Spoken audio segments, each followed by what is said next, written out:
So, they go, any of those, for whatever reason, moving forward for some stuff. But then I will, they show it 30 feet up from my shoulder.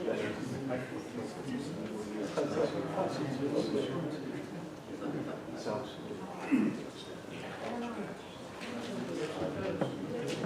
yeah, that's what it is.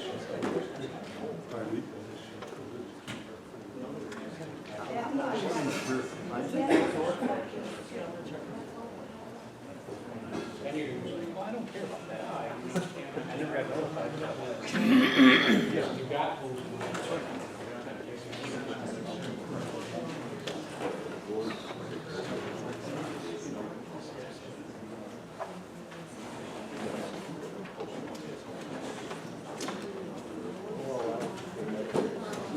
No, where?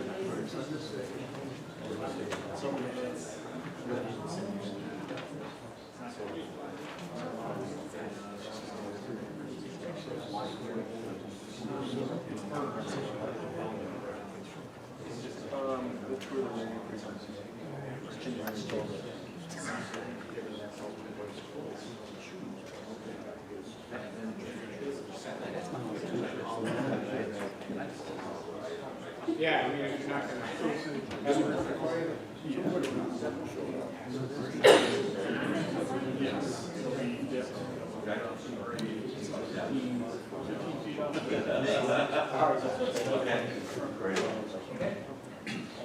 Okay, it's 7 o'clock. I'd like to welcome everybody to the planning board meeting of June 18th. Would you join in the pledge of allegiance?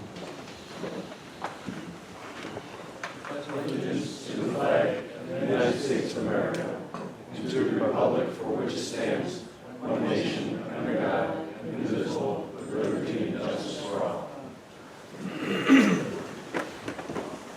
Before we even get started, I don't know if anybody is here for the Nicole Woods subdivision. It's been on every meeting, and we've been tabling it. So Don and I met with the DEC last week, and there's issues with it environmentally. So what they're doing, they're tabling this thing until September 17th at this point. So it's going to be around for a while. So that is not on tonight. And the other one is 882 Maple Drive accessory building. They requested to be tabled to July 16th. So that is also off the agenda this evening. Okay? Other than that, everything else is go. So, Catherine, will you call the roll, please? Sure. Mr. Anderson? Here. Mr. Arena? Here. Mr. Kashani? Here. Mr. Kosel? Here. Mr. Malta? Here. Mr. Mixel? Here. Mr. Rampy? Here. Mr. Hauser? Here. Mr. Sackler? Here. Mr. Chairman, take the resolution on both those actions. We should? Yes. Okay, so then, okay, I'll make a motion that we table the Nicole Woods subdivision to September 17th, 2019. Second. Motion and a second. All in favor? Aye. And also the 882 Maple Drive accessory building, we'll make a motion that we table that to the July 16th, 2019 meeting. I have a question. All in favor? What is that? What is that one? What is that one? Yeah, is that in the corner of Maple? That's 882 Maple Drive, an accessory building. John, one more guy. Oh, okay. Okay. Okay, with that, we can move on. Let's see, so our first is Country Store. Dave, you want to go ahead? The country store located 1315, 1319 Lake Road. Applicant and Robert Falone is requesting final approval site and subdivision plan approval to raise existing country store and residents to construct a 6,000 square foot building which will house a restaurant, convenience store with a Canopy 2 fuel dispenser facility. 3 apartments located above the restaurant, convenience store with associated parking. The complex area consists of combined parcels of land totaling 1.3 acres, located in an R1 district, single family, under the Code of Town Webster.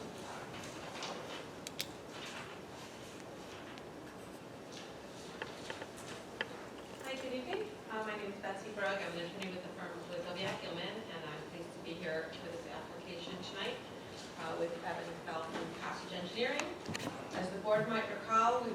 not that long ago.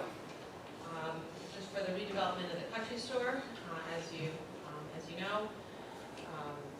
The board granted preliminary approval with some conditions, and I think we've met those conditions, so we're here tonight asking for final approval. The conditions included a submission of the architecture for the canopy over the gas pumps, and we go to the zoning board and secure the variances required. As you may recall, this project was approved before, and the approvals had lapsed and expired, and we came through the process again and secured new approvals to move forward with the project. And Dr. Fulham couldn't be here tonight, but we do have representatives here. If there are any questions about the operation, they are looking forward to getting this project underway and moving forward. Have you got the canopy design? That was submitted, In the packet? yeah. We'd be happy to answer any questions. Well, the only thing I'm looking at, Betsy, is you've got the drawing of it here, sketch of it. Signs, and putting one over the canopy. You want to talk about that? Yeah, so we haven't finalized the signage yet, so we're gonna make a separate application. Okay, you wanna do that separately, okay, I think that was, that, and what else was the other issues? Drainage, you got that, lighting, signage, landscaping, buffering, drainage, snow storage, those are basic things. Yep, none of that's. So that was basically it then, right? Yep, none of that's changed since Alright. last. We're really conforming with pretty much what was approved a couple, 2.5 years ago or so, Exactly, right? Correct, Yeah. 2015. What's that then? 2015. Yeah, wow, time flies, doesn't it? Alright, We had some minor, just like little very minor changes to the plan, the reduction in the number of the gas pumps, little adjustment to the sidewalk for the. Betsy, hold on one second, can you folks hear with that microphone? Is it on? Not really, I don't know, might be a little closer, I don't know. Is that better? How's that? All right. Okay, there you go. Okay, there were very minor changes or differences from the initial approvals for this project. We decreased the number of gas pumps Correct. and pushed it back from the road a little bit, which reduced one of the variances a bit. And there were some adjustments to the handicapped accessibility to improve that, access to the building. And I think that's pretty much it. Otherwise, it's identical to what you saw in 2015. Then there was an issue of Mr. Rich Waite, I don't know if he's here or not, but he was a gentleman who was here that spoke at the end. And his concern was Something about the slowing speed down limit of the traffic road. along there, we went around with that. And Don has spoken with them. The only thing they can do, they have to, residents would have to petition the state to Right. get that done. Yeah, we have no That's control. out of our jurisdiction, I think I mentioned that the last time. All right, that all said and done, anybody any questions, concerns? So I'll make a motion for, actually, it's in here for final approval, they've gone through everything else. You wanna make a motion for that? Dave, you wanna make a motion to it? Made preliminary. Yep, we could, As we keep going. find a approval for our country store.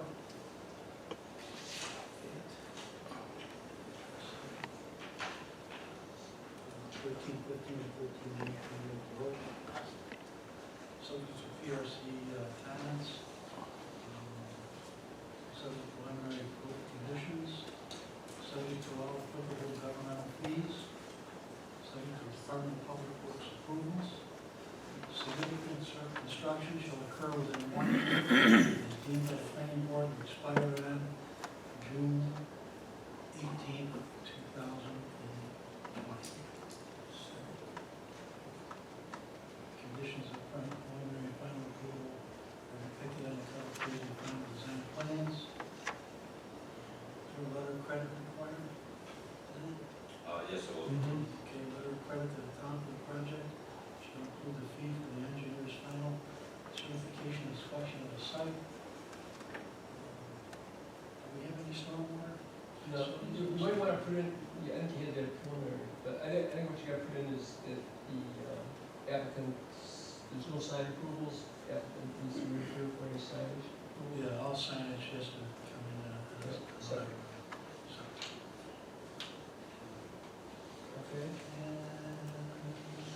actually, Actually, you could do, Dave, just clarify it, I think Roger, you just put everything that was in the original final approvals, right? That we had, yeah, Subject to the changes that yes, she iterated correct. at the last meeting. Mhm. We want to incorporate her in the reference. Okay? Got a motion, Dave? That's a motion. Okay, need a second? Second. Motion and a second. Okay, Mr. Malta, Aye. Mr. Mixel, Aye. Mr. Rampy, Mr. Kosel, Mr. Anderson, Aye. Mr. Arena, Aye. Mr. Pashon. Okay, you're all set. Thank you very much.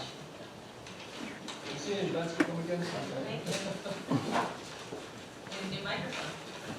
Yeah, longer stem. Okay. Actually, the next one that you've got is AGC Maple. That's, I'm gonna recuse myself from that, I don't need to be here for that. Okay. I'll step out for that one.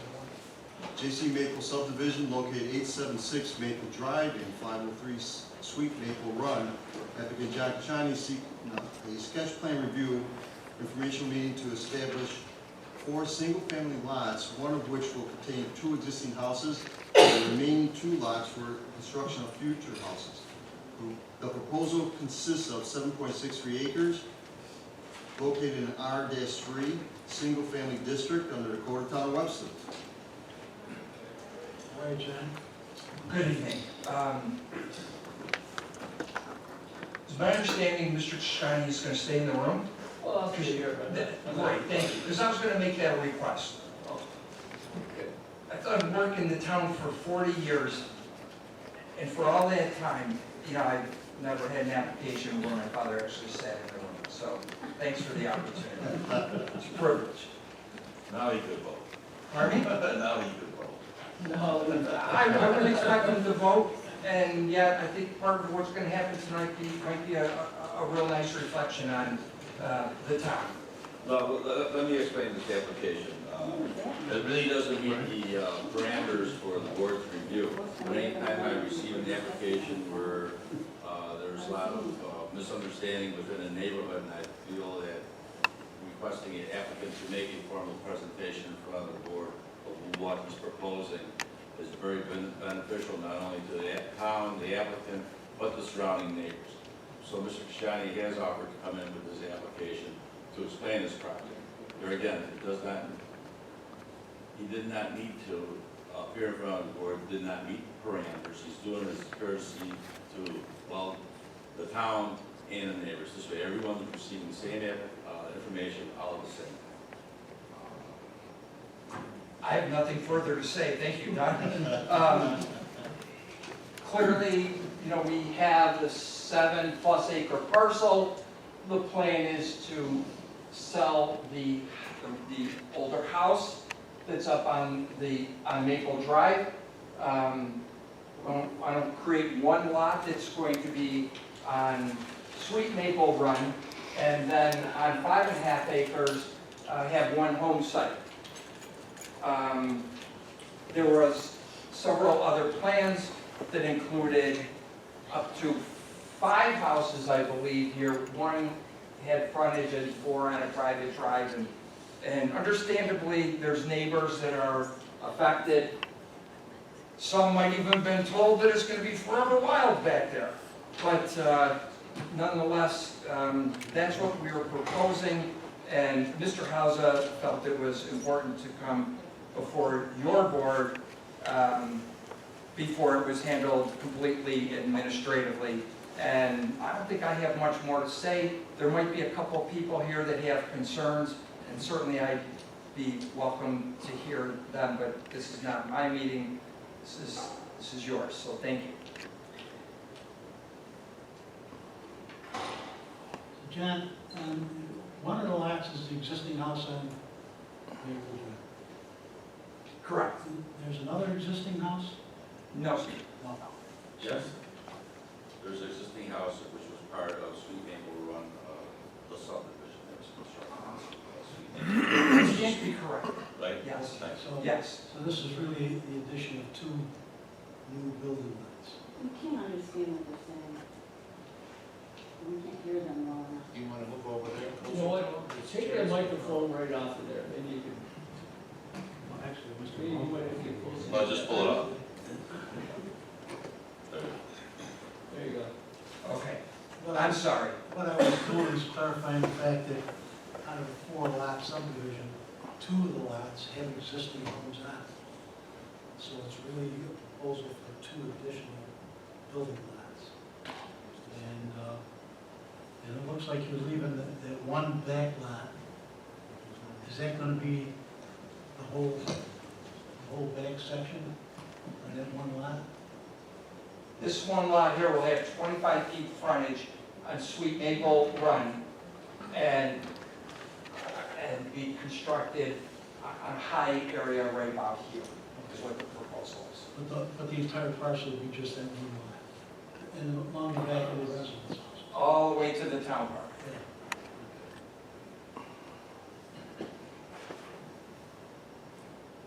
Okay, anybody on board got any questions? Yeah, I'd like to speak up, please. My name is, you want me to get up there, or can you hear me from here? Let this come out to the microphone. All right, State your name and address. pardon me? State your name and address when you're up there. Thank you.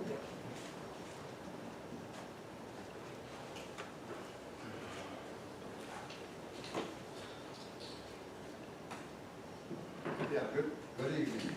My name is Fran Albanese, and I'm one of the homeowners that backs up to the property.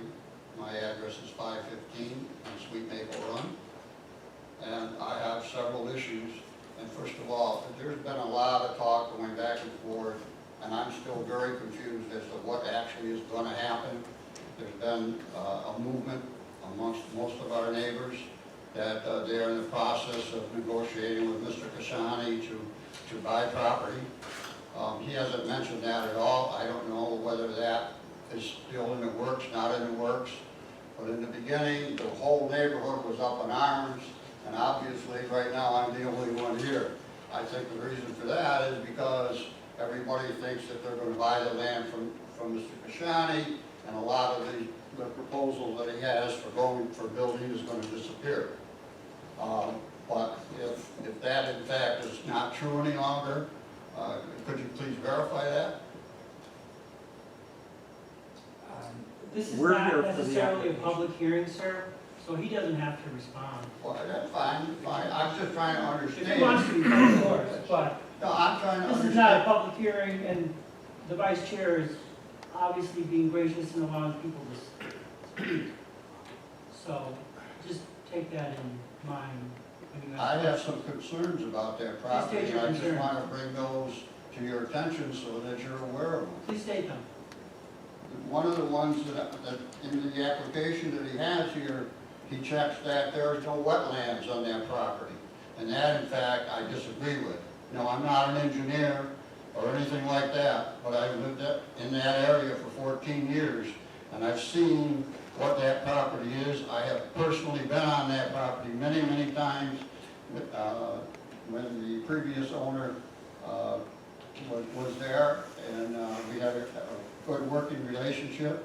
There are wetlands back there, and depending in the end on how much he's going to redevelop this stuff, you know, I think that the board needs to be aware of the fact, and they need to take proper steps to make sure that if any land is disturbed, that in fact, that will be taken into consideration. And that's one of my major concerns.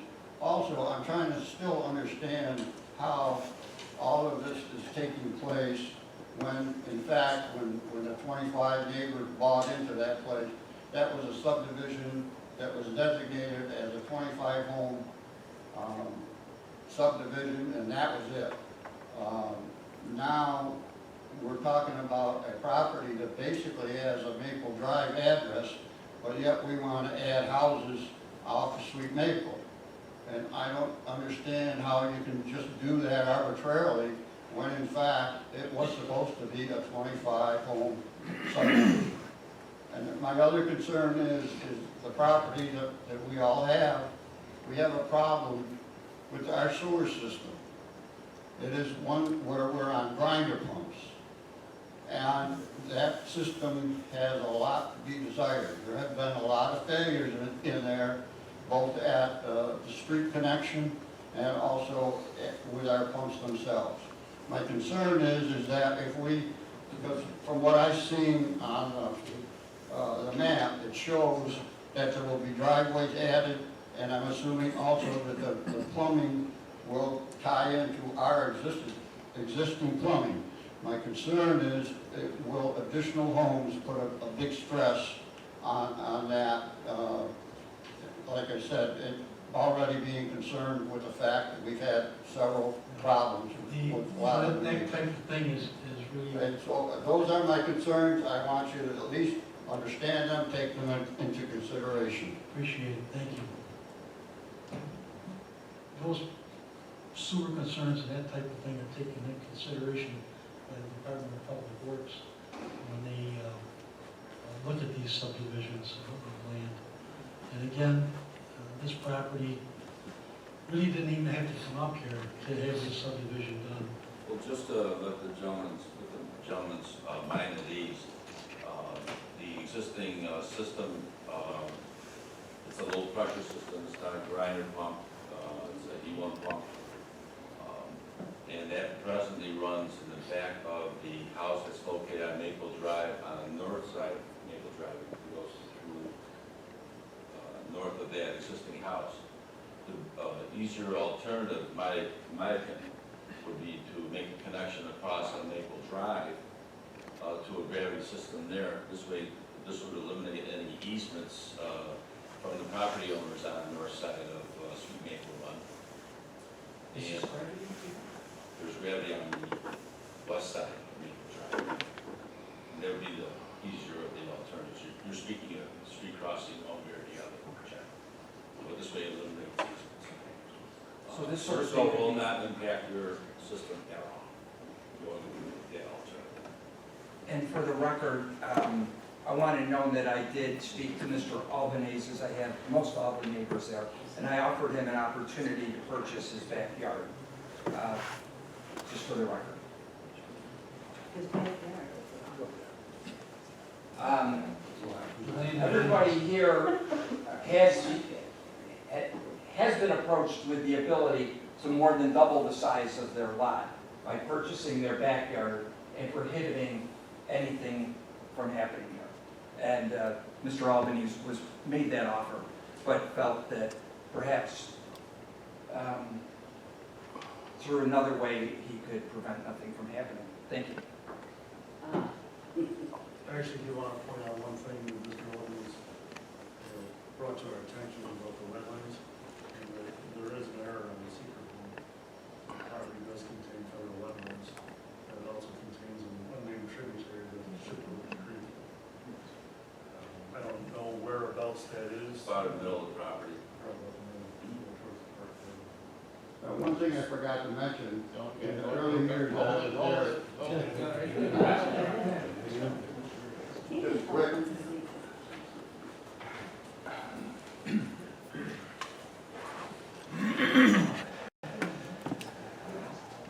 just to substantiate my claim about the wetlands, the first year that we lived there, Sweet Maple Run did flood over from that creek.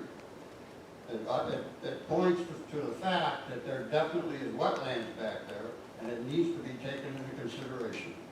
Thank you. You know, there's no construction going on near the wetlands, so. it's, Pardon me?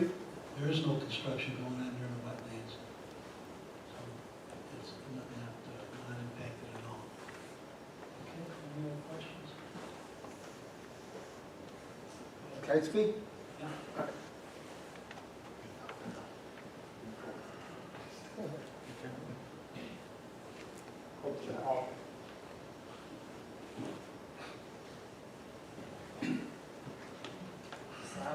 Hello? Good. Name and address? So I'm Josh Gleason. I live at 531 Sweet Maple Run, down here. I've been here for about 13 years. And I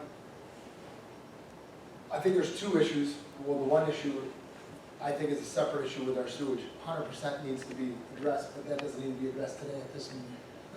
that's like separate from what we're talking about today. As far as me living here, I was never under, I don't want to go against my neighbors, but I was never under the impression that this was forever wild forever. At some point, somebody was going to purchase this, and we've never had the opportunity to buy the land behind us. And for me, it's not necessarily about houses being built, it's about anything. It's somebody that owns that property that can ride mini bikes or drive back there. I'm not as concerned about people building as I am about, kids driving back there or things changing significantly.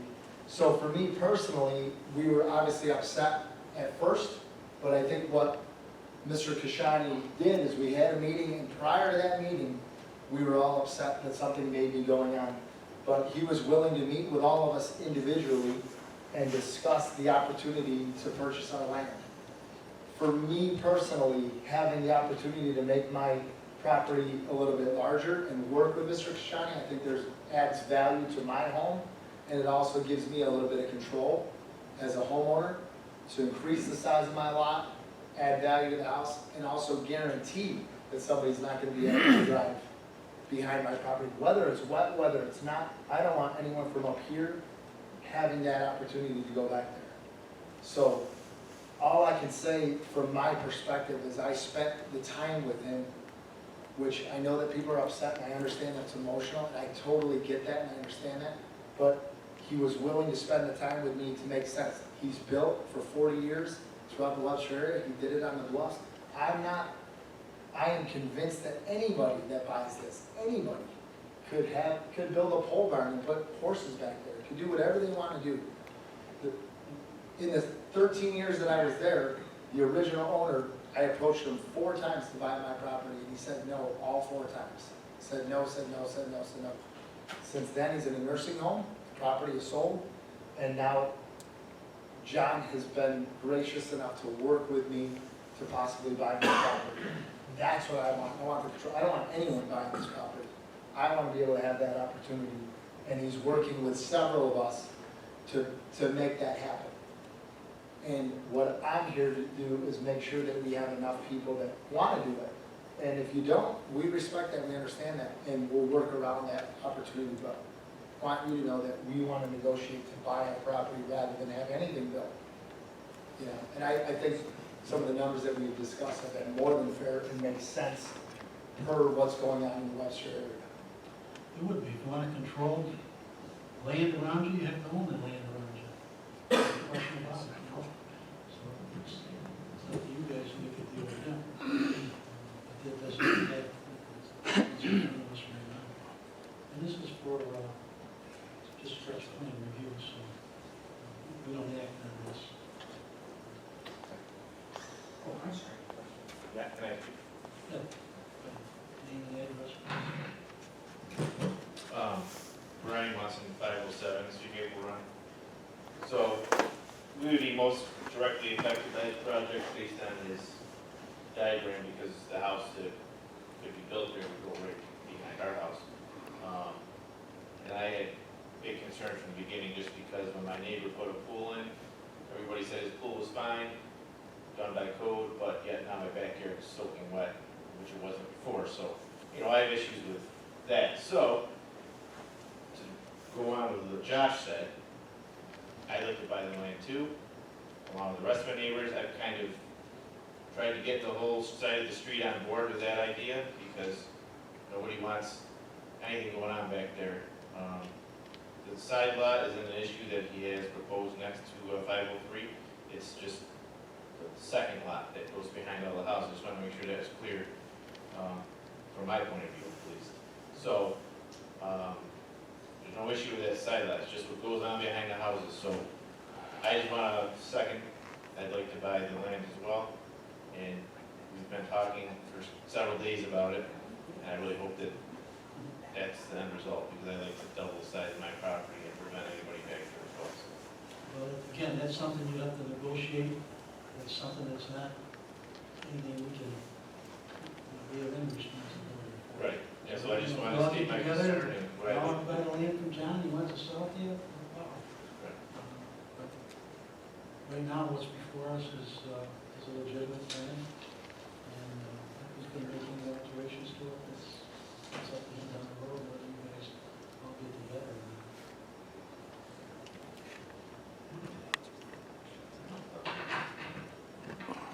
Can I make one final comment, please? And I'll try to be quick. Thank you for your...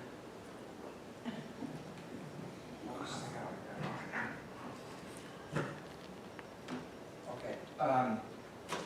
Those two last gentlemen are the epitome of what we would hope people get up and do and say.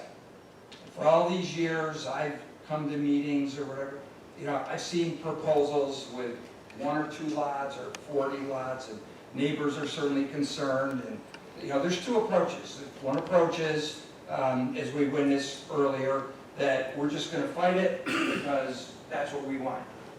The approach these last 2 gentlemen made was, we want to control our land, and we're grateful for the opportunity to negotiate with the guy and buy it. Now, not just these 2, but at least 5 or 6 others have committed. So I'm hopeful today, I'm committed that with that amount and the minimum I'm asking, we're going to be all set, and there's probably never going to be a house in your backyard because of the efforts you and your neighbors made. Even one of the neighbors swapped some land to have this happen and is going to obtain behind his house, which is going to allow this to happen. So again, the epitome of cooperation is what I've seen in your neighborhood.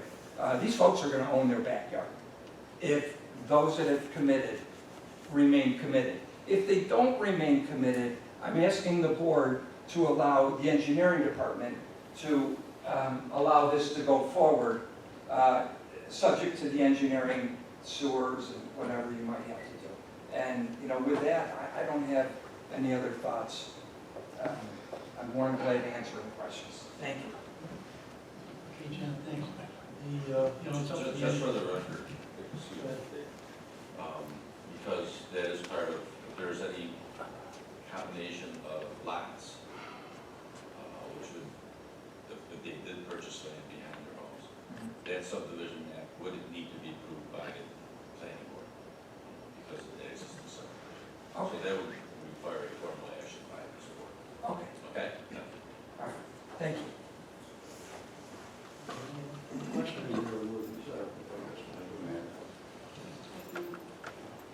Okay, John, like I said, it's not here for any approval, so as long as the Department of Public Works is happy with that, that's the way it should be. And they certainly know what they're doing as far as grading it, et cetera. Okay, I'm sure we'll see you again. Thank you. okay, thank you.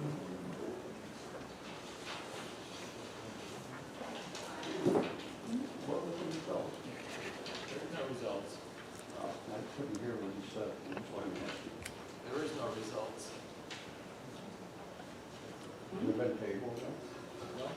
This is not an application that was even, they brought this in as a courtesy, I'm gonna say it. This wasn't something that even had to be here, quite honestly. This could have been done through engineering.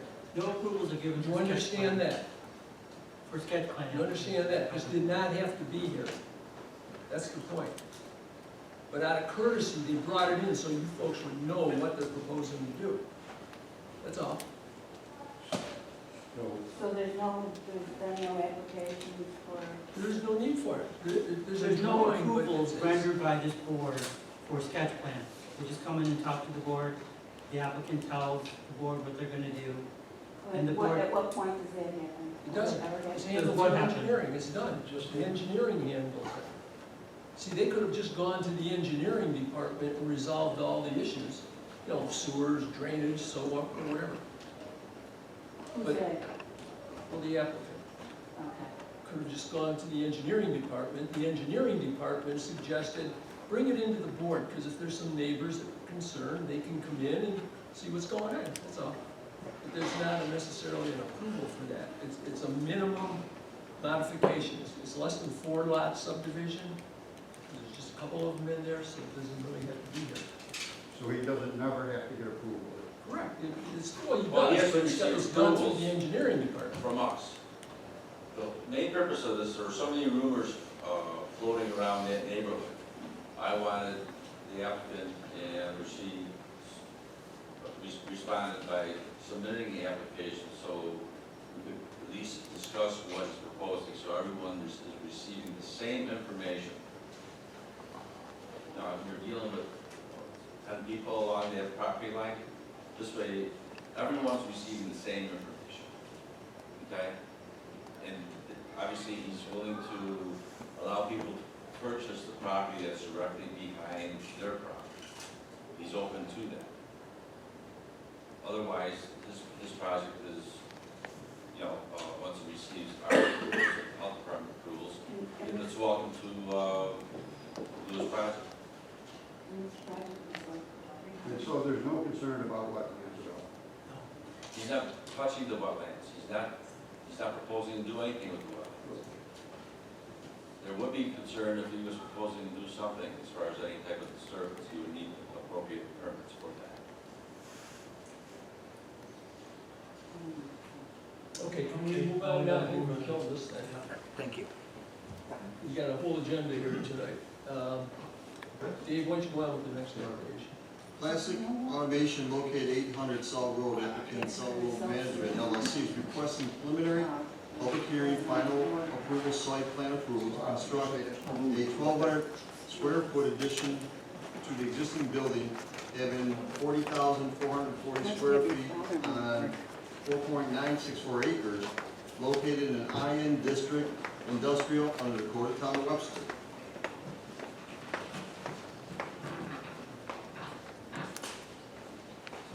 Good evening. My name is Patrick Laker with Schultz Associates. And this is the addition for Classic Automation, 800 Salt Road, 12,000 square foot building addition, warehouse addition actually, to be more specific. It's proposed to go on the east side of the existing building.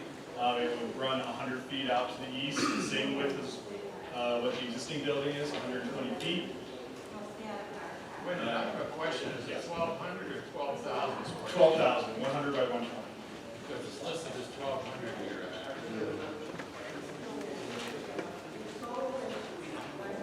Yeah, it's 12,000, it's 100 by 120. Right.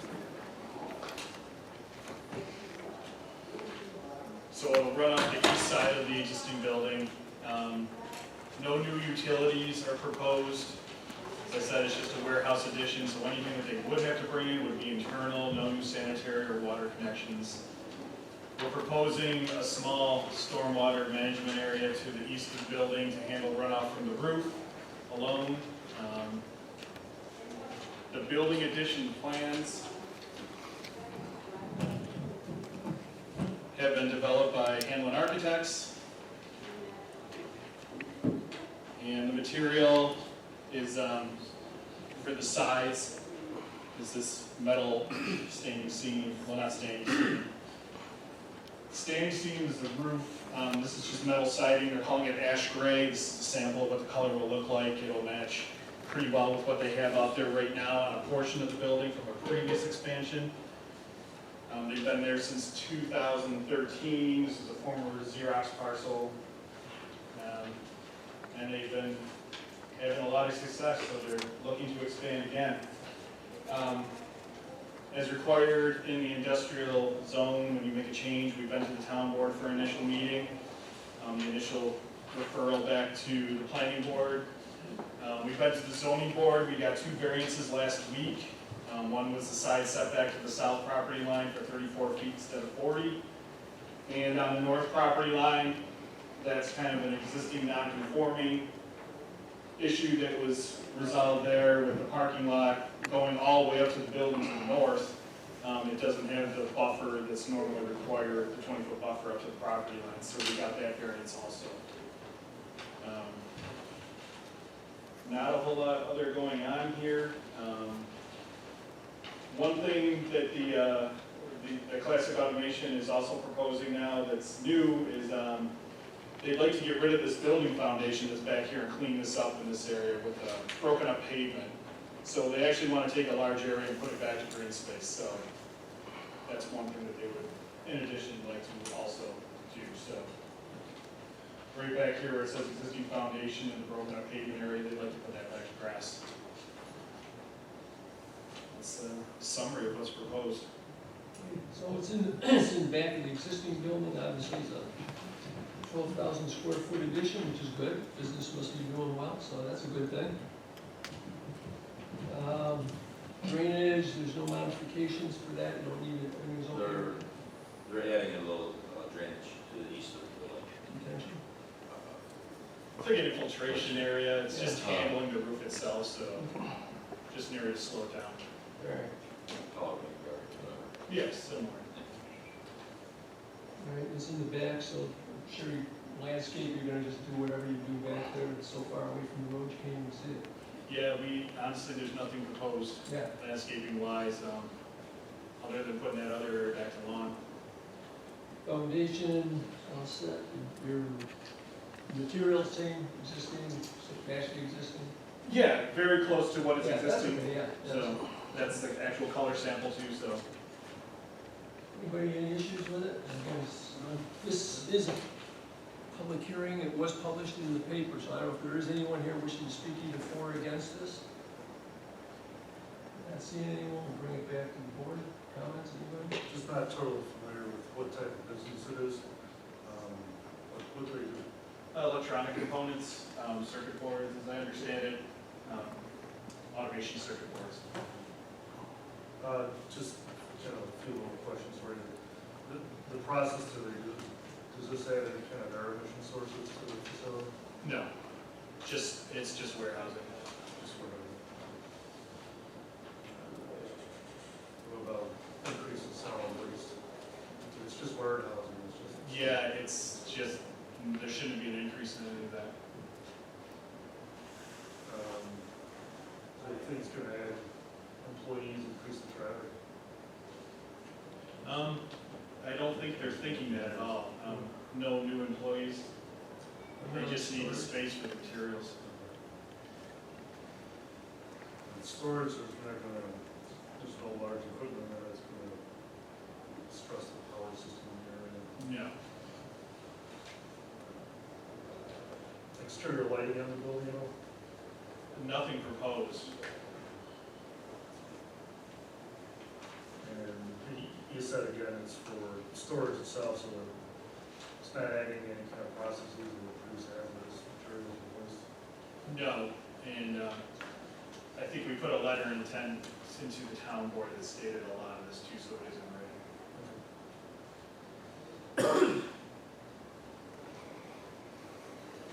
Anything else, anybody? Bill? Got nothing. You want to do a secret on it, Jerry? Yeah.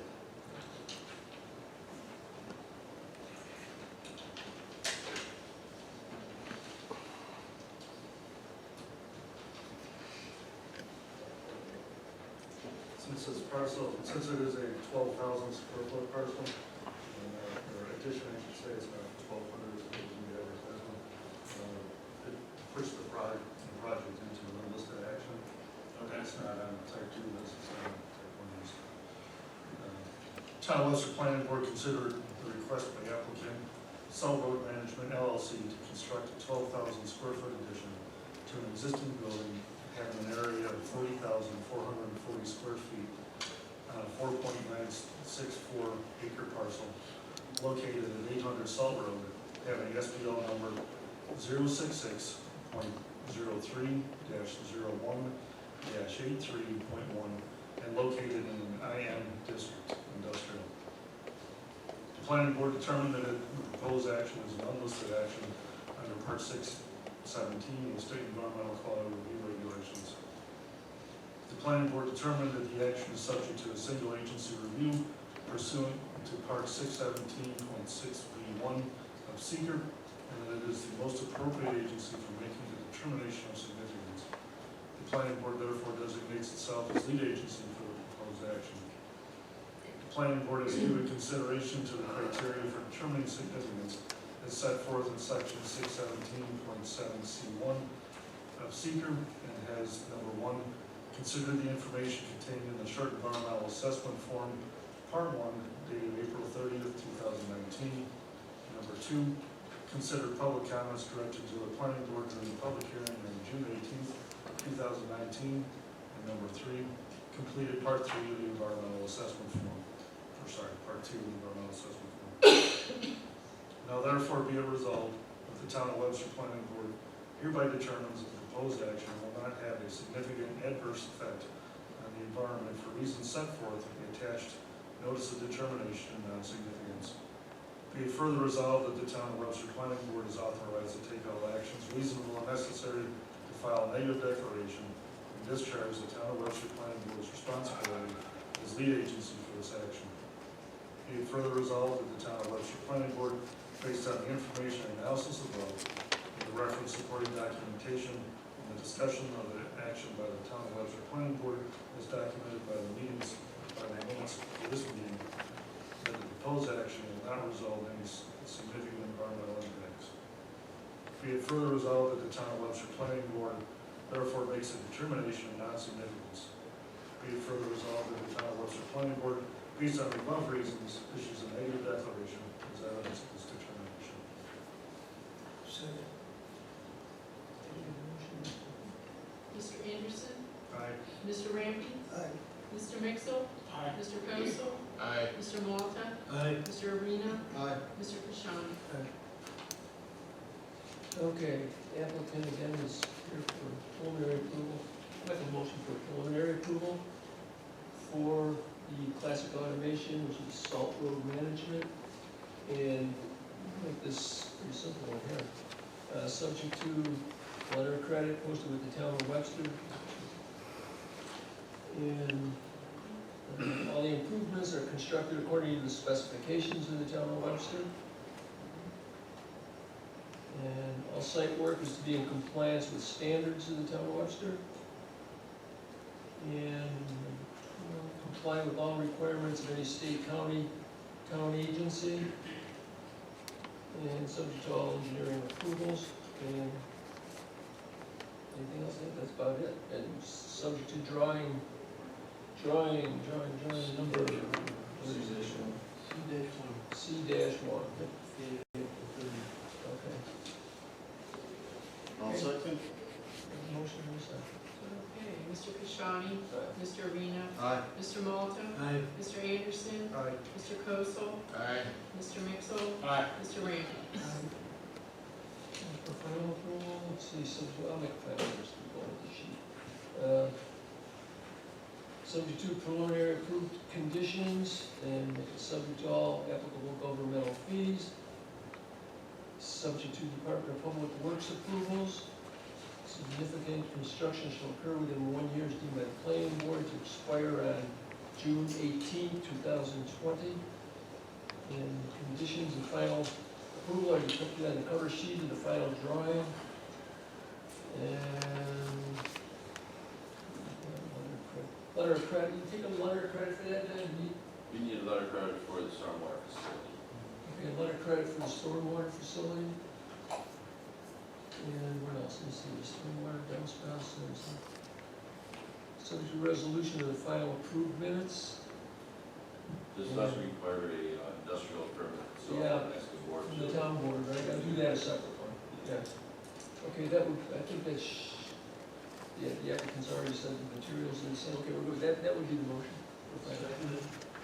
Motion is, Mr. Kashani? Aye. Mr. Malta? Aye. Mr. Arena? Aye. Mr. Anderson? Aye. Mr. Kosel? Aye. Mr. Mixel? Aye. Mr. Rampy? and I'll make a motion that we, suggest the town board issue a industrial use permit to, classic automation. Give me something. I'll second. Mr. Kashani? Aye. Mr. Kosel? Aye. Mr. Arena? Aye. Mr. Malta? Aye. Mr. Anderson? Aye. Mr. Mixel? Aye. Mr. Rampy? Great. All set. Thank you very much. Thanks a lot, good luck.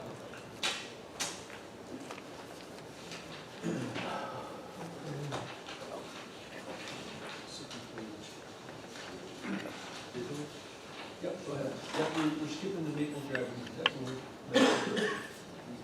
Verizon Wireless Micro Tower located in East 1155 Ridge Road on Jackson Road, applicant Bell Atlantic Mobile Systems of Allentown, Inc. is requesting preliminary and final approval site to install a 42.2-foot tall wooden utility pole with related equipment to service a wireless communication site within the Monroe County right-of-way under the Town of Webster.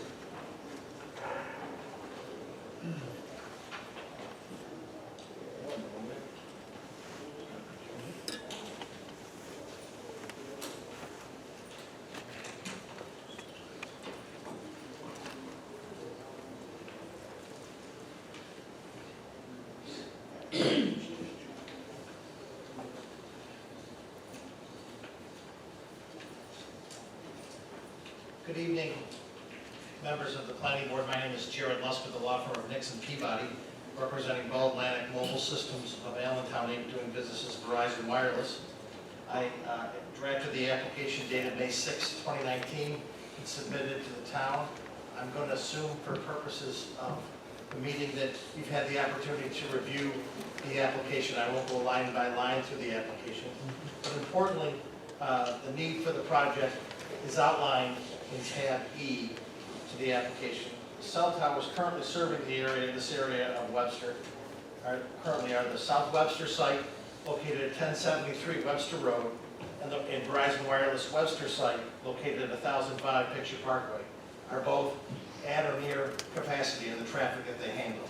So there's so much traffic that these facilities can handle, and year over year, Verizon's seeing data traffic expand 60 to 70% year over year. So they're constantly struggling for ways to have the infrastructure handle the amount of data traffic and call traffic through their system.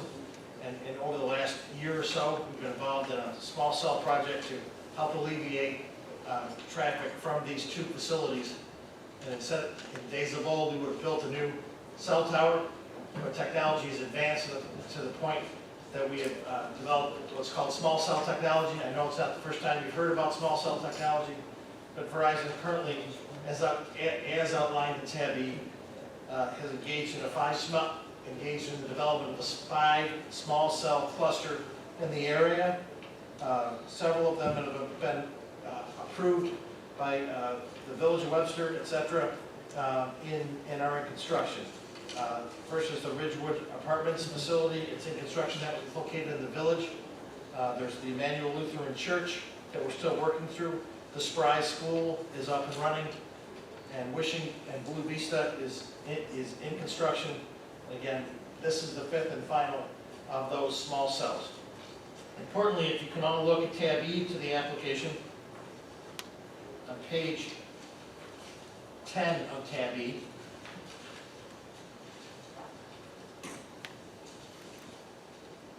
the way that Verizon Wireless is adding additional capacity to its network is to add frequency, an additional frequency channel, which is AWS, which is 2100 megahertz channel. On page 10, you'll see on the left is Verizon Wireless existing facilities, and on the right is Verizon Wireless proposed facilities. You'll see that 2100 megahertz frequency, the blue is the existing, the white is there's no coverage. And this is the problem that we were attempting to solve by this 5-cluster micro cell cluster. The plot on the right shows the green. This is the series of small cells that collectively together will deliver service to the area that's white on the left. That is the purpose of the microcell. Again, several of them have been approved and are up and running, and this is the 4th of the 5th to be proposed. It's a relatively simple project. Again, I know you've seen microcells before. They're located we're looking to propose to install a utility pole along the area where there are existing utility poles, and it's a small, approximately 3.5-foot antenna that's installed on the top of the antenna, an electric meter, and a small, approximately 2x3 box attached on the utility pole. I know that's been out, the details of the plan itself, nothing on the ground. The installation of the pole is what is proposed. Does anybody have any questions about the need for the project? And your E section there, I pulled that one out, it shows a diagram of the, That's a diagram, as well as tab L has the full plans, the full construction. so what, quite simply, what from grade, in other words, where do you put these things on sites, like along the road or? This is right along the highway, Along the the right of way between the sidewalk and the road. Okay, so that's what is it from grade, road level to the top? How tall are these things? Let me just, there's an exact number, and I just want to make sure that I'm accurate. If you'll just give me a moment to, hopefully my eyes will work. Well, you're, Top of the there's new no pole is mechanical- 34, it's 34 feet. 34 feet? If I'm reading it, Is that tall?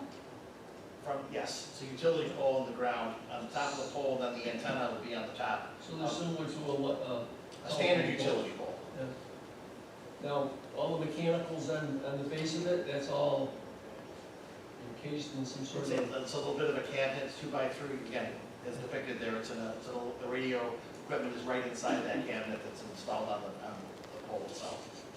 Nothing on the ground. Okay, so just without going through all the paperwork, just give me an idea, one would go where? I know there's one going by Jackson Road, Ridge Road. This is the Jackson Road by Ridge Road. Okay, then where would you be putting another one in the future or wherever? I'm trying to get a picture of where. Well, as I said, the other 5 are noted in tab E, if you want to see the locations. Page number 1 shows you an example of what is being proposed as far as the pole itself and cabinets or instrumentation that's being hung on the pole. Then there's one at the Knights of Columbus in the back.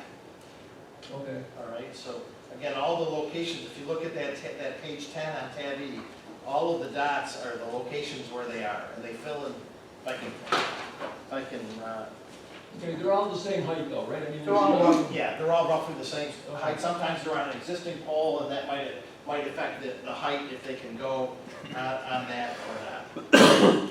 But they're all either on buildings or on utility poles. These all happen to be on utility poles. Jared, I received a letter from the daycare center across the street there, you know, on The Doodle Bucks there, yeah, you may have got a copy too.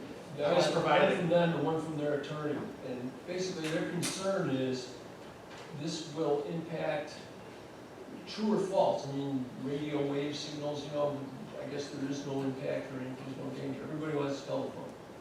But the concern they have is parents, the perception of them being harmful to their children going there, and their question is, what's the story with that? Well, Mr. O'Donnell is here from Doodle Plugs. I know Mr. O'Donnell. He's a good man, and I understand his concern as a proprietor about that. I realize some of his parents, some of his customers, which are important to him, are concerned about that. The fact is, the application had, and I don't remember which tab it is, has a certification regarding the radio emissions controls. I just gave you an additional one after receiving Mr. O'Donnell's letter and his landlord's letter. So the original one, was is tab I of the application. And the federal government, as Mr. Sakaran can I think is aware, has established certain guidelines for RF emissions. There's a certain limit that all of us can be exposed to RF emissions, and for wireless telecommunications, they've set that standard. As set forth in our Exhibit I, with this facility installed on the tower, at the base of the tower, the emissions, the amount of emissions equals less than 1% of that federal standard. So we're more than 99% below the limit imposed by the federal government. But in response to Mr. O'Donnell's letter, if you look at the map that I provided you, the proposed pole and antenna is located, I think it's 258 feet away from the closest point on his facility. And understanding their concerns, I asked them, the engineers that performed the first certification that I provided to Tabby, to analyze what the exposure would be although we're less than 1% at the base, what would be the exposure at 250 feet away? And as set forth in that certification that I just gave you on page 2, again, we're less than 1% at the base of the tower, and we're, by moving it 250 feet, we're 333 times less exposure than at the base of the pole. So the attenuation of the wave away from it's basically non-existent. There is anybody that has a child that allows them to hold their phone or to play on an iPad or to be under a fluorescent light will be exposed to more RF energy than anyone standing within 250 feet of this facility. So would it be a good idea maybe to just have some handout to turn into the people, with their, coming in with their children? Just so they've got something to verify these numbers without going through verbal spiel with each one. You can hand them something? I can give them a copy of the certification that I... Yeah, I'll respond when he's done, and we can chat. Yeah, it's important to understand where this pole fits into the overall grid. As you see is tab E. Again, there are 4 other poles and facilities that fill that hole. So again, these antennas, they actually transmit about 500 feet in each direction. So moving it even 100 feet impacts its overlap with the adjacent parcels. And so these have been there's a reason why we are here at this location. And again, to fit in tightly, to fill in that green area together with the other small cells that are proposed. So again, from a federal telecommunications perspective, obviously the perceived or lack, whether appropriate or not, of adverse health effects just is not something the board can consider once we provided you with the certification that the facility is going to operate within federal standards. I can appreciate Mr. O'Donnell's perspective, but the federal law mandates that it's not an issue that the board can consider in evaluating their the application before it. Does the board have any additional questions? I don't have any. Again, it's a public hearing. Anybody have anything right away, or we'll just open it? No. Okay, if there is anyone wishing to speak, sure, just come up, give us your name and address.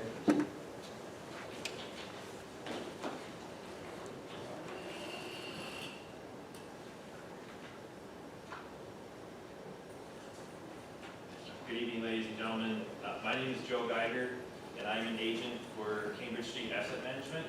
We're the asset manager for the landlord, which is 979 Jackson Road LLC, and the landlord as the owner of the building that Doodlebug's tenants.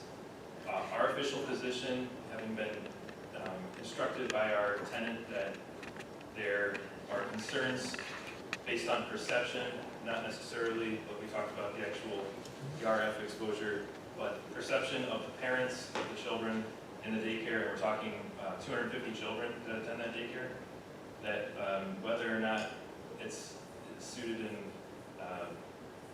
scientific evidence of RF exposure, it's the perception could potentially damage the business income for our tenant. They are opposed to the construction of this tower, and therefore as landlord and working in cooperation with our tenant, we are also opposed to the construction of the tower, and we'd like to have that entered into the record. Thank you. Thank you.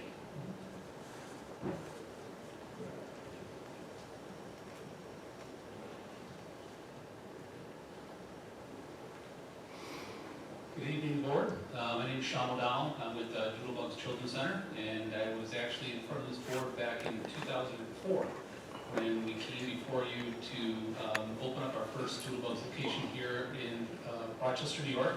And obviously we chose the Webster community based on the great environment that they had, a clean environment, no cell towers, because obviously that was one of our criteria, that we would not locate a center near any cell towers, or at that time, I don't think micro towers were around at that time. So that's the reason why we chose that location. I don't want to belabor the data. I think the reality is we keep on talking about the perception of the parents today. The parents today are very much knowledgeable and are becoming more sophisticated of what they look for their children. And I think, having this located right outside the front door, within that 250 feet, is something that maybe the board would look at to relocate the tower to a different location, within the community itself overall. That's our position, to see if in fact we can work with, Mr. Lusk and his group, as well as with the town to maybe relocate the micro tower to a different location, within that vicinity.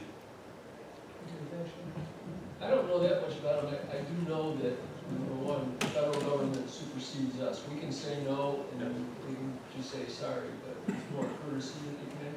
Number one. Number two, if the data is there, like you say, your parents are educated today, and that's why I'm suggesting maybe giving them a handout to show them what is possible and what isn't, what's the dangers of it, if you will. And I appreciate that, and I think it's more of me being here, to place this into the record, just so, we can show to our parents and to our customers that, we do object to this. Yes. And obviously, we're looking forward to, what the board does suggest, but again, I understand, And that'll all your be hands, so, No, we appreciate it. thank you. Thank you. I guess if you don't mind, along the lines of perception, I think what everyone, it's quite likely they have in mind when they hear cell towers, they think of a 230, 300-foot tall stainless towers with the big hanging antennas on the tower. The photograph that's in the application, you're not even going to see this. It sits right next to a regular power pole. It's actually not even as tall as a utility pole. It's right next to it. And from your facility, with all the trees in between, you can build see it from the front door. It's very, very different technology than what was out there before.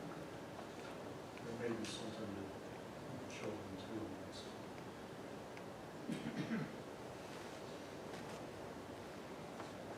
Is there anyone else wishing to comment? Not seeing anybody, we look back up. Anybody, any concerns?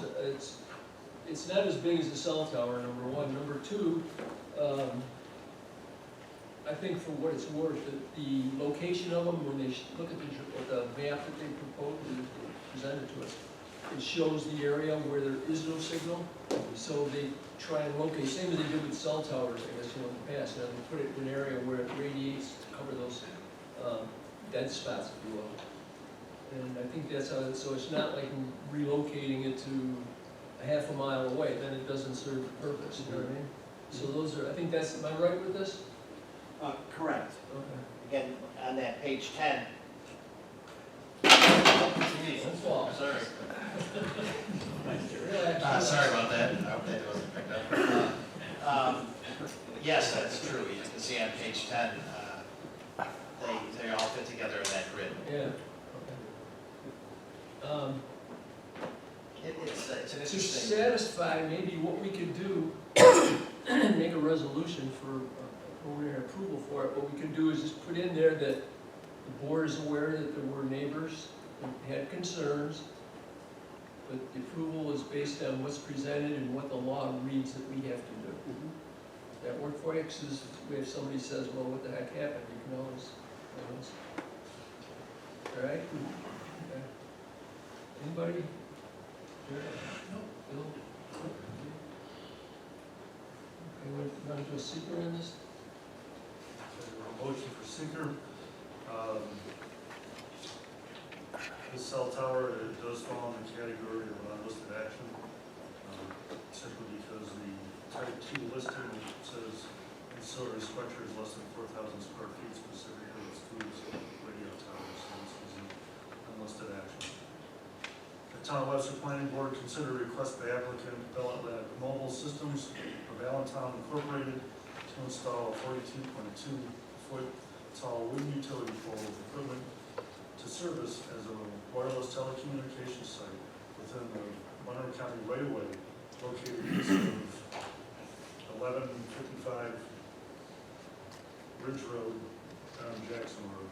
The planning board determined that the proposed action is an unlisted action under Part 617 of the State Environmental quality review regulations. The planning board determined that the action was subject to a single agency review pursuant to Part 617.6B1 of seeker, and that it is the most appropriate agency for making the determination of significance. The planning board therefore designates itself lead agency for the proposed action.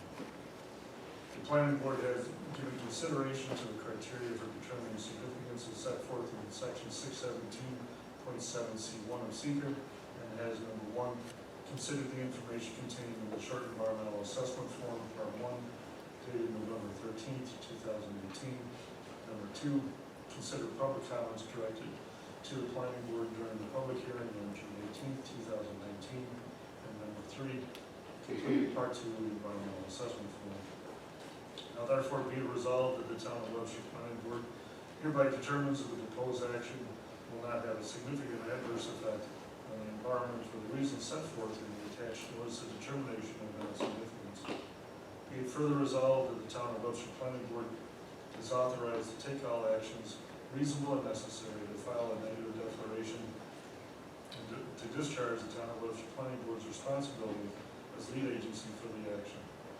Be it further resolved that the town of Webster Planning Board, based on the information and analysis above, reference supporting documentation, the discussions of the action by the town of Webster Planning Board as documented by the minutes for this meeting, that the proposed action will not result in significant environmental impacts. Be it further resolved that the town of Webster Planning Board therefore makes a determination of non-significance. Be it further resolved that the town of Webster Planning Board, based on the above reasons, issues a declaration as evidence of its determination. Second. Okay, Mr. Anderson, Aye. Mr. Kosel, Aye. Mr. Rampy, Mr. Mixel, Aye. Mr. Malta, Aye. Mr. Arena, Aye. Mr. Kashani. Okay, the applicant again, they're in for a preliminary and final approval on this. There isn't a whole lot for preliminary approval. I'll make a motion to grant a preliminary approval for the Verizon Wireless Micro Tower. It's located east of 1155 Ridge Road on Jackson Road, and the applicant is Bell Atlantic Mobile. And just make that subject to a maximum height of 38.5 feet. I believe that's what it shows. Well, the antenna is above that. Okay, so overall height of 42 foot, 42.2 feet. Overall height, right? Mm-hmm. Okay, we'll make it subject to that, okay? All right. That's maximum height of 42.2 feet. And that the board, actually, we're aware that there's a concern by the neighboring doodle bugs, and it actually falls out of the jurisdiction of this board to deny, because it goes to government, and they would approve it anyways. So this way we have some control on the area and the height and so on, that's all. All right, that would be a motion. Just put it in just so we've got it covered, okay? I'll second. Okay, a motion and a second. Okay, Mr. Kashani. Aye. Mr. Arena. Aye. Mr. Malta. Aye. Mr. Anderson. Aye. Mr. Kosel. Aye. Mr. Mixel. Aye. Mr. Rampy. Okay, for a final, I still think it might be good, if you fellows can talk to each other and maybe get a I document. can't talk to that guy. Joking. Oh, Jared and I go back. you can get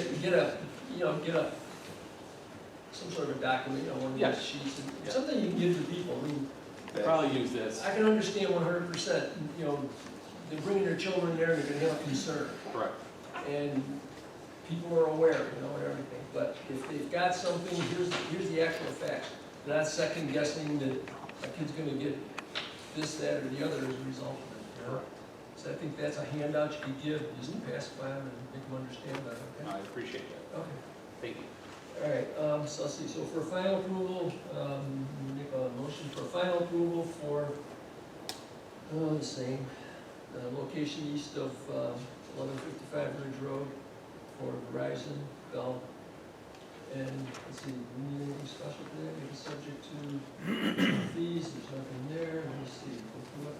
The only thing that would be required is a permit from the Monroe County DOT. DOT has to go, oh, yeah, that's right. Yeah. Is that Monroe County or Monroe County. state? I've been in communication with them. Oh, okay. All right, so let's put that first, that the applicant, well, yeah, you're gonna have to contact, okay, so the applicant contact Monroe County to. The application's pending. Okay, so, okay, we'll just put it in the record anyways. The applicant gets, approval from Monroe County Highway DOT. Let's see, construction within 1 year, you're gonna do that. Okay, we'll put it in anyways. Significant construction. Put the date in there. Conditions, preliminary, final. That's all. I don't think we need anything else. There's no letter of credit, is there, guy, for this? Subject to any, It's, we can make it just I subject. think the county would be wanting that more than we would. Okay, so what, okay, then really, there's not much, just make it subject to preliminary approval conditions and whatever else we said, right? That's it. I'll second. Okay. Mr. Kashani? Aye. Mr. Reno? Aye. Mr. Malta? Aye. Mr. Anderson? Aye. Mr. Koso? Aye. Mr. Mixel? Aye. Mr. Ramey? Hey, you're all set. Thank you very much. Yep. Thank you. Thanks for Good coming seeing in. everybody.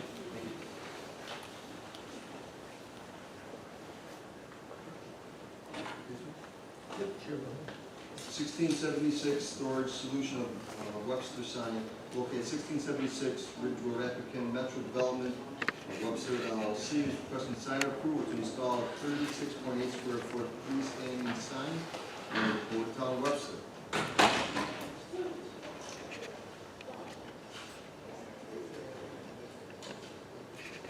Good evening. I'm Jack Buholtz from TYN, been here before. I'm standing in for Randy Bebop this evening. I didn't bring anything to put on the wall, but I think you're familiar with what we sent out. Yeah, we got it. Basically, this is a developed site. It's an application for a monument sign. And it's, the applicant went before the zoning board of appeals to be able to move the sign closer to the road because the setback point, the sign which is about 6 feet high, the ground there was between 4 and 5 feet lower than the road. It was a visibility issue, and the zoning board of appeals did grant that easement. So we're here tonight to request whatever approvals are required from the planning board for this sign. Yeah, actually, where you're located, I believe it's 9 feet on the property is supposed to be 25 feet.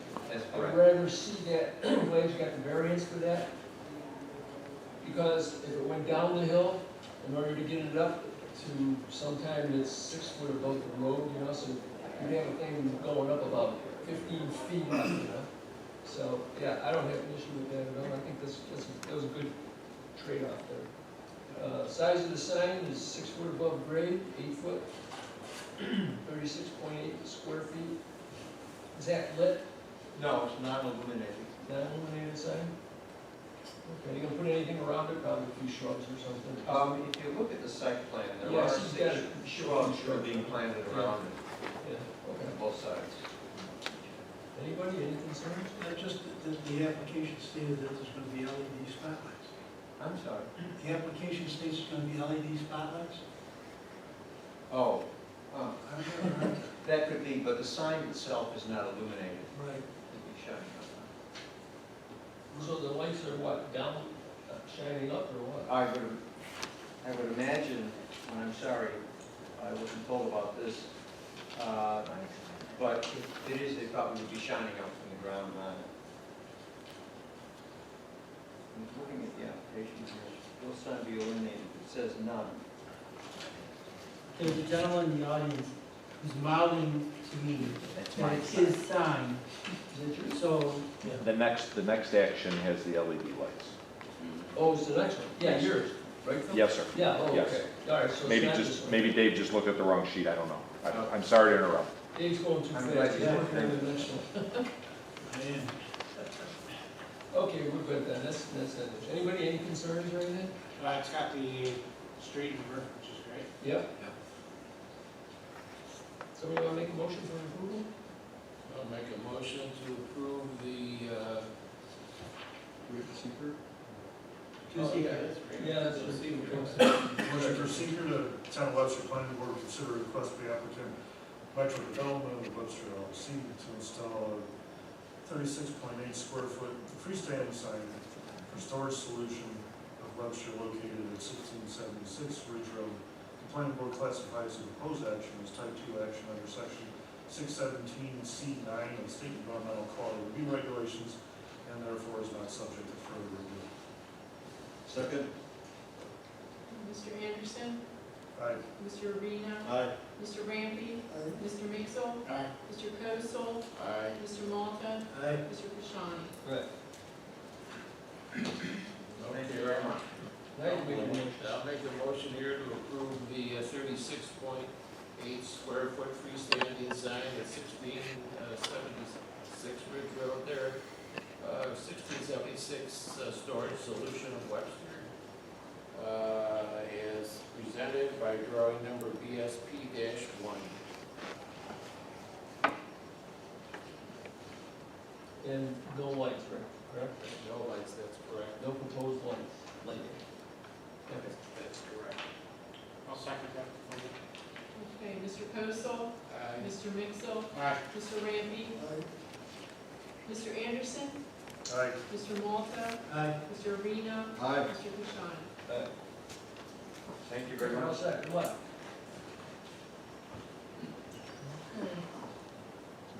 Now go on to lights. 665 value stores, space sign located 665 Phillips Road, Eptonville, Migletti. Migletti. Jesus, Johnny, I didn't even even say it. Yeah, doing through pleasure, boy. I'm Sicilian. This request sign approved to install a 32 square foot monument sign under code of Webster. Good evening, Phil Migliotti, business location 665 Phillips Road, storage facility. I'm asking per the site plan we did have, which was approved obviously, we had a sign listed on there, and I'm coming before you now to give you the details. Provided a drawing that's from McAllister Signs here in the town. They're going to do the sign for me. It's within the size parameters. It's going to be mounted on posts, and there will be a couple LED lights to keep it lit at night.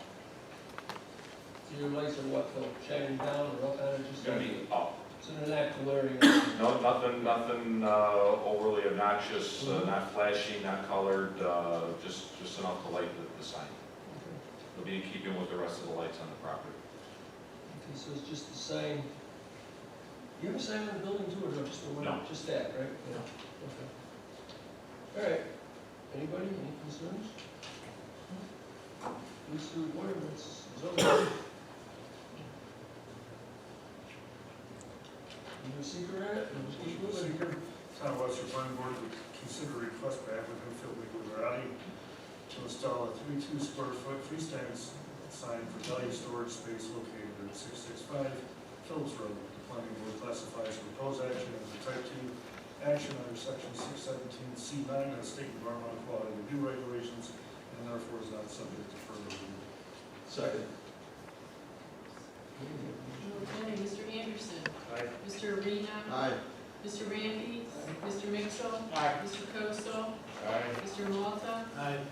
Mr. Kashani? Aye. Okay, somebody want to make a motion for approval for the sign? Make a motion that we approve the sign, 665 value storage space sign located at 665 Phillips Road.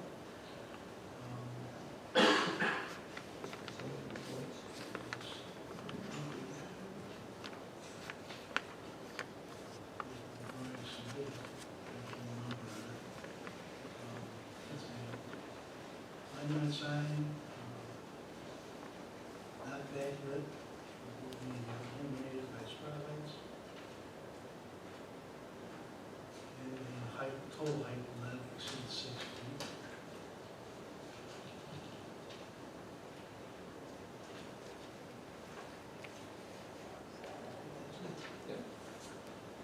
Second. Mr. Malta? Aye. Mr. Mixel? Aye. Mr. Rampy? Mr. Kosel? Aye. Mr. Anderson? Aye. Mr. Arena? Aye. Mr. Kashani? Aye. Thank you. Have a good evening. 7-Eleven signs located at 828 Ridge Road, applicant James Peacock Premier Sign is requesting sign approval to install replacement signs, a 50 square foot facade sign and 2 replacement panels, 9.0 and 7.0 square foot, freestanding sign. And the report town of Webster. Hi, James Peacock with Premier Sign Systems. We are looking to replace the branding of the convenience store, the A+, removal of the A+ signage, and replacement with 7-Eleven sign.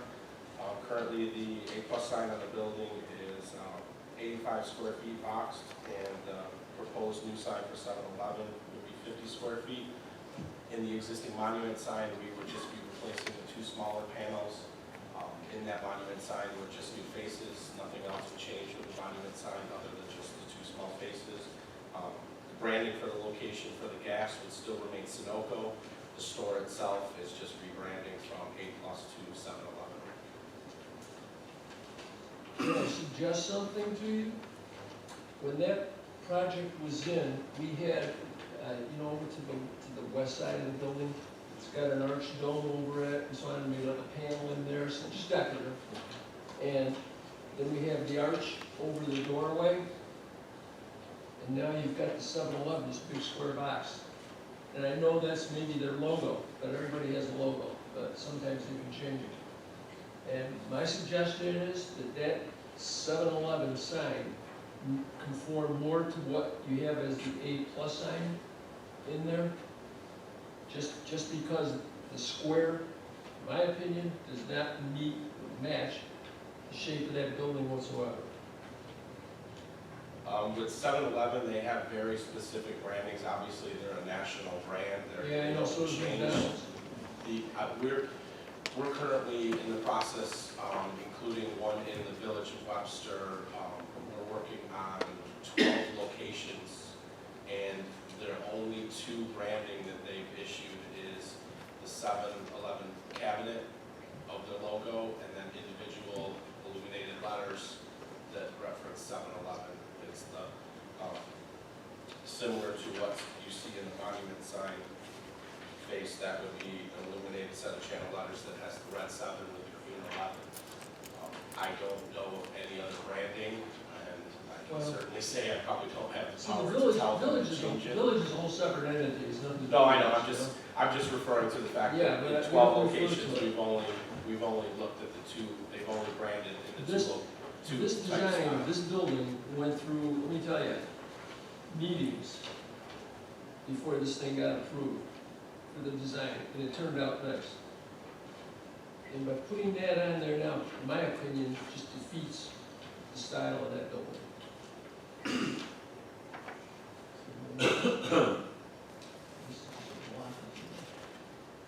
Again, this is a corporate branding. They don't have different branding for 7-Eleven. It's either Sunoco, when they came in on that same project years ago, had the racing stripes on their facade and everything else. But somehow they managed to change it. So. well, the Sunoco name didn't change. They just have Yeah, I know, the racing well, my stripes, point which is, just a everybody has their little toot and whistle that they wanna have, you know?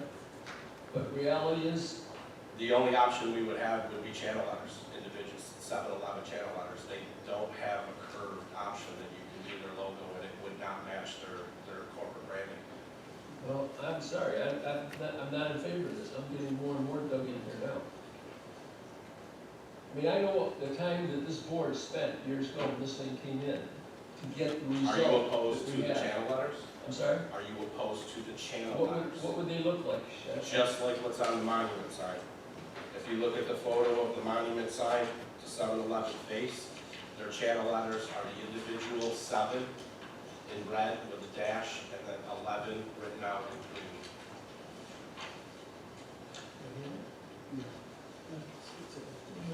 Which sheet is that on? Oh, it's in the bag, I got it. It's like the 4th page, I believe, that shows the monument sign, the current existing monument sign. No, that's the 5. I know. I just want to make sure that there's no misunderstanding. If you keep going, there should be a page that shows the monument sign. It's still a lot. Thank you. Yeah, I'm okay with that, I mean, it doesn't matter, the point is if they can put something and just arch it, just fit it in that same arch area, if you will. Something that looks consistent with what's there, because we went, Don, you recall that, remember? When we were doing that? Yes, I do. Yep. It wasn't just a one-night meeting for all this either then. The, So now we're going downhill with. the sign that the gentleman's referring to is the second last sheet, Yeah, I got it. okay? And it's number 7/11. Mm-hmm. You know, the arch that Tony's talking about there, because of the center of the building's off-center, this here sets it off really nice when we, like you said, Tony, with the arch there. Yeah, that was the idea. It sets underneath there just right, where you put something which is square footage wise, it's less, but because it jets up so high, that's the thing that. If they could make, I mean, if that was channel under 7-Eleven, like you've got, but just curve the top of it, just so that it fits into that general area there somehow, you know? I mean, we could do a background panel that's just a curved, flat background panel with the channel letters attached to it. I don't know how you would achieve the arch with what is the square logo. Let me ask you. It's asking, it'd be like asking Target to If you fit had into your a call on rectangle. this, which one would you prefer to have? Me personally, Yeah, it's not my branding. I would do channel letters personally. well, that, and I don't know that much about it, but I. Channel letters are just like any sign that you have in any of your closets here. It's individual illuminated letters that would be mounted flush to that building. So then you wouldn't have an arch, you wouldn't have a square. It would just fit kind of in that gray band that's on the building already. So it would complement the horizontal lines of that building. See the, I don't want to belabor this whole thing, but if you look at over to the left, see that archway over that Yes. design that's in the brick wall there? That was put there? Yes. We asked to break that wall up, that was just a flat, plain wall, we said, and they put that, cool, that looked good. This, we said, make an arch over this, don't make a block with two gables coming down like that. A block sign in there doesn't, well, here now we got a block sign, we're going back to what we didn't want back then, and they agreed and changed their A1, A+ thing to meet that requirement. Now, I don't know what their logo was, but. That is their logo. Well, We've changed 10 of these now, and that's exactly what all the A+s have. They all have the curved arch. That's part of their logo. In my opinion, they could make it the same colors, everything else, make a 7 with the 11 right below it, and put it inside there. I'm gonna guess if you talk to them, they'll change it. My opinion anyways. I gotta agree with you, Tony, really, because I was on the board when we did all this here, the shape of it fell in nice without it in there. Well, there was a purpose of the design. That tall, and they gotta be able to bring it down, put it within the arch there, they still keep their logo, their identification. The width of it was, the width of the door opening, and brick color to brick color and everything. This is, yeah. I'm sure they could do the black letter, sign and incorporate, Dave, let's just say, to make them fit it, I'm gonna suggest, my suggestion is that 7-Eleven fits within the parameters of the A+ thing. Right there. And I'm sure they can do it.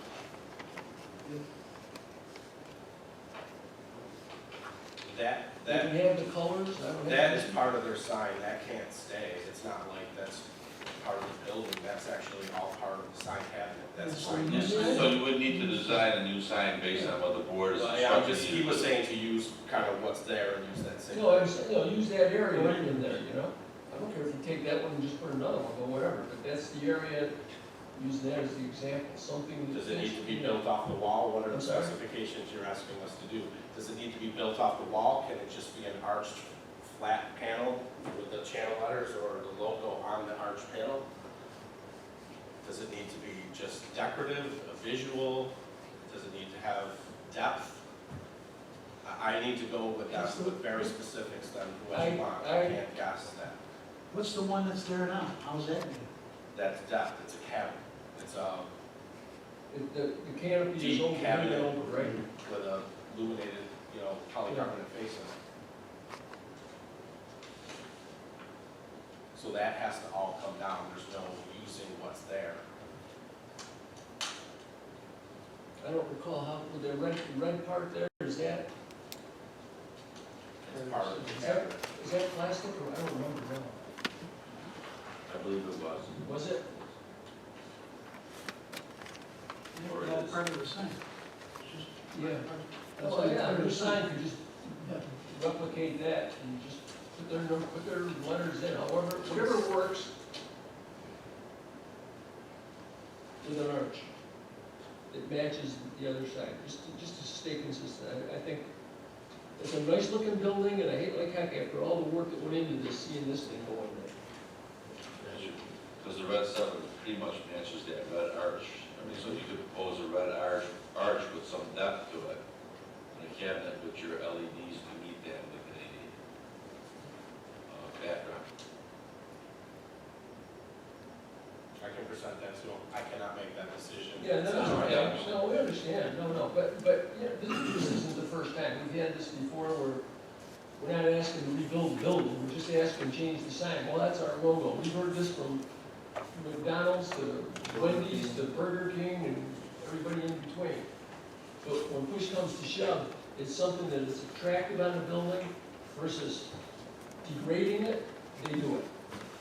Oh, and what I'll say to them is to do the channel letters. Yeah, whatever works, I think that- make an arch on it, similar to That's what the only way, that logo, it can't be curved, that's their logo. It's like asking Target to make a square instead of a circle, you Well, they can't. can So cut the I'm seven going with down. the They channel can make it- letters. They can with make the it smaller, background. they can do whatever they have to do, you know? No, that's what I'm saying, I'll present to them to do the channel letters with an arch background, because that's what will fit that space then. The 7-Eleven logo branded is a square, will not work in a circle, half circle. So I'll propose the channel letters with an arch background, I guess, if that's what you're wanting us to present back to them.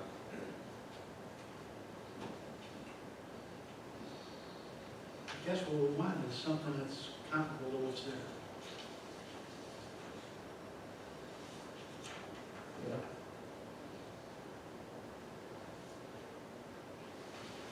We'll let you know, see what you can come up with, so it's something that's gonna work, something that fits within that parameter there, something in that art style.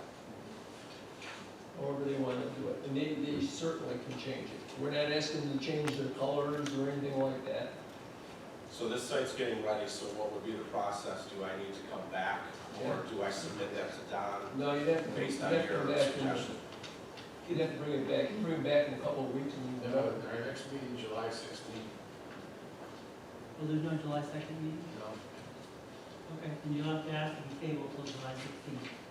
He's tabling to July 16th. All right, want to do that? All right, That was a motion to. okay, go ahead, make it. Be able to make the I'll second. 7-Eleven sign here to July 16th. Mr. Kozel, Aye. Mr. Arena, Aye. Mr. Rampy, Mr. Mixel, Aye. Mr. Anderson, Mr. Malta, Aye. Mr. Kashani. Thank you. Okay, thanks so much.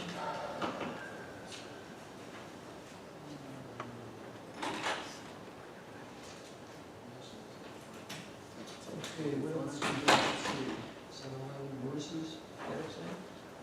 Marissa's attic sign located at 1045 Ridge Road, applicant Justin Zemek is requesting sign approval to install a 21.77 square foot facade sign under the code of town of Webster. Over here? I'm there. I'm happy with that. Table versus sign there to July 16th. Second. Okay, Mr. Kozel, Mr. Arena, Mr. Rampy, Mr. Mixel, Aye. Mr. Anderson, Aye. Mr. Malta, Aye. Mr. Kashani. John's in the paperwork on that. On what? Marissa. Yeah, it's just a two-sheet thing. Actually, I have to compliment Catherine. It's going, putting all my stuff and organizing it. Everything was there and separated, everything else, nice job.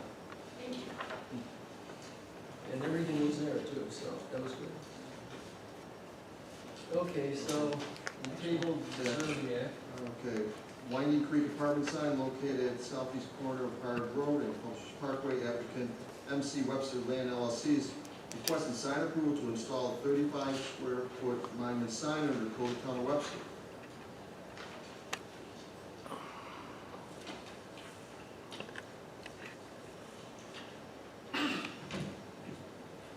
Well, my name is John Stone, representing MC Webster Land LLC.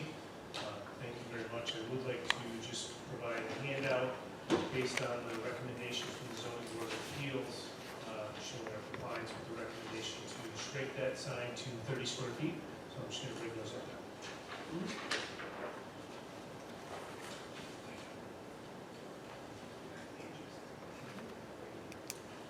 The reason for the agenda indicating the square footage, the agenda was established prior to the zoning board hearing, so after the night, both the zoning board and planning board, zoning board granted a total square footage of 30 square feet, because they got to fit in the feet.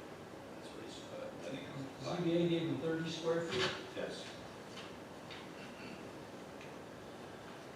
The sign application was for 35 square feet, and the ZBA granted an area variance for the 30 square foot sign that you see in front of you. Okay. All right, so basically everything's the same except 30 feet. That's correct. Okay, you're 6 feet up, Yes. lit? It's going to have a LED downlight in the upper arch. Okay, so it's just in the arch shining down. Correct, no ground light. There should be the street number on the sign? There isn't, because it's referring to a complex. Yeah. Okay. There's a series of them in there, yeah. That's actually, is that a dedicated road in there? Yes, it is. It was, right? So it's got a street sign on it, so. And the only reason I'm getting at is, what's the name of the street? I'm sorry. Abigail. Abigail, okay, so it's got a name on it, so anybody's looking for, you can go down Abigail and then find the address, so, yeah. Put it on here. Okay. Anybody, any issues? Correct, Webster Planning Board consider request by applicant NC Webster Land LLC to construct a 30 square foot freestanding sign for Winding Creek Apartments located at the southeast corner of Hard Road and Publishers Parkway. The planning board classifies the proposed action as a type 2 action under section 617.5C9 of the state environmental quality regulations, and therefore is not subject to further review. Second. Mr. Anderson? Aye. Mr. Arena? Aye. Mr. Ramby? Mr. Mixel? Aye. Mr. Koso? Aye. Mr. Malta? Aye. Mr. Pashon? We have a motion for approval? I'll make a motion to approve the sign for the Winding Creek Apartment located at the southeast corner of Hard Road and Colchester Parkway. Drawing, sent out with date of 6/13/19. May apply for. I'll second. Mr. Arena? Aye. Mr. Koso? Aye. Mr. Ramby? Mr. Mixel? Aye. Mr. Anderson? Aye. Mr. Malta? Aye. Mr. Pashon? Okay, what's that? Thank you all. Yep. Good night. Okay, I think it really covers it, doesn't it? Yep, Don, with that, I gotta think, coastal view, that was tabled, you said. Coastal view, no, that was withdrawn. Yeah, that's, yeah, right. Yeah, there, initially, the property owner that combined requested the combination of the two lots. Okay. You reconsidered, and then they were going to split those, that lot, Yeah. back to the two original lots, but then on submitting their application, they found a buyer for that one lot, so that's what's wrong. What's this other one, is there anything of significance on behalf of the owner, David Howard? I discussed that with the board, yeah, the people, yeah, it's administrative, that's the one off of Beach Drive that you're. Yeah, right, we took care, okay. I just wanna make sure that. Right. They jumped the gun on that one. That was basically withdrawn to a further notice. Okay, okay, I guess with that, we're all set for this evening, thanks for coming in. I'll make a motion to approve the amended minutes from the June 4th meeting.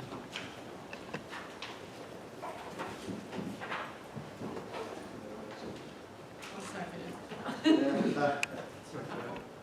Mr. Anderson did. All in favor? Aye.